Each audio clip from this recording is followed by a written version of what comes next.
All right, hello and welcome. So before we get into today's video, we have a sponsor for today's video, and that sponsor is The Ridge. The Ridge makes high-quality wallets out of metal and elastic that save you space and time getting to the things you need. I've personally used and loved them for years, but they also have a 45-day risk-free return policy, so you can try them yourself. So if you'd like to get yours today, head to theridge.com/brozime and enter code BROZIME at checkout to get 10% off and help support the channel. Thanks so much to The Ridge for supporting the channel themselves and sponsoring this video. Now, let's get into it.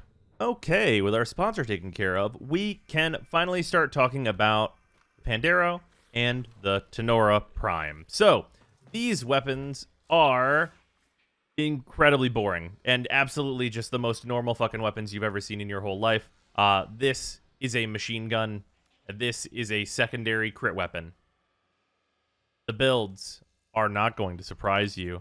On the Tenora, wow, look at that. It's a viral heat hunter munitions build with a prime mod in it and the crit mods and the multi-shot that we always use. So we've got that in here.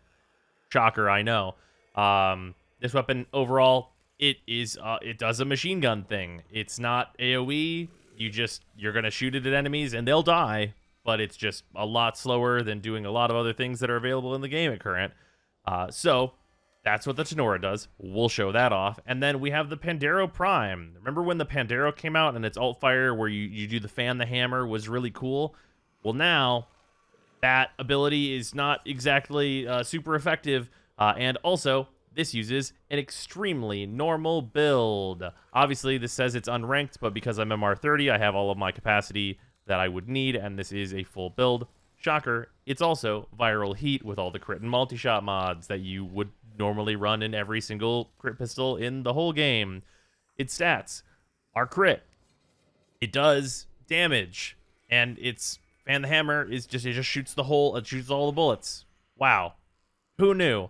Both of these weapons are single target, so they're not. I mean, it's a rifle and it's a pistol. You've probably seen these before.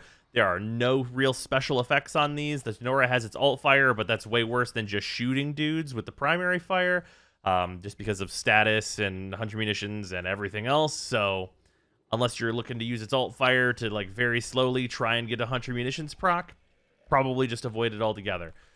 Not a ton special to talk about because there is no special thing about either of these weapons. They're perfectly serviceable, and if you like how they look, maybe you'll equip them and then swing a melee weapon at these enemies. We're going to show the damage that it does against these level 180s, and I'm just going to turn invincibility on because, let's be honest, if you're using these weapons, you're probably a Warframe that can't die and can just really do whatever they want to shoot enemies anyway. So for all intents and purposes, like if you're using these with Octavia access, guess what? You're invisible. The enemies won't even be shooting back at you. So I'm sure you'll be fine. These weapons are a very high MR for not really any good particular reason. So I'm sure you'll have something that'll make you not able to take damage by the time you get to that point. So with that, the Tenora, it's a machine gun. Look at that. It's really accurate. You can kill enemies with it. Heavier armor enemies, they will die slower. This is just like a generally what you'd expect kill time for these enemies. Like, it takes a while.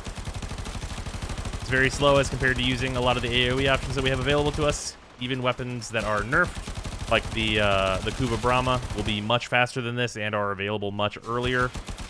So there's not a whole lot of reason to invest all the forma it takes to get to one of these builds into one of these weapons, but it's available. If you want to use more ammo and fire slow, you can use the alt fire, and it'll kill fodder enemies. And if you hit a hunter munitions proc, it'll kill the tougher enemies. But that's kind of what's up with the Tenora Prime. On a similar note, the Pandero Prime is still just a Pandero with slightly higher numbers. You'll use its alt fire to like burst down units that are larger. You'll use its main fire to kill the units that are smaller, because that's what this weapon is for. And even dumping mags into like the heavier armored enemies you're gonna find in like Steel Path or anywhere else is just not going to be particularly effective or fast, because you're not dumping 100,000 status procs onto these enemies, even whenever you're dumping your entire magazine. Reload is fast, and like in any normal level content, obviously these are level 180s, like you're gonna shred enemies with this, but it's scaling into higher levels just really isn't there if that's what you're looking for. If that's not what you're looking for, then this weapon's gonna kill basically anything that you're gonna regularly find in the game, and you're gonna be totally fine. Or alternatively, you can use any number of damage boosting warframes to also get it up there in the numbers. So yeah, these are two absolutely perfectly regular weapons that I feel like I've used 100 times. And that's unfortunate. But it is the absolute state of the generic machine gun primary and the generic secondary crit pistol. So here we are, ladies and gentlemen. Hopefully you guys have enjoyed this video, and I will see you tomorrow. Goodbye, everybody.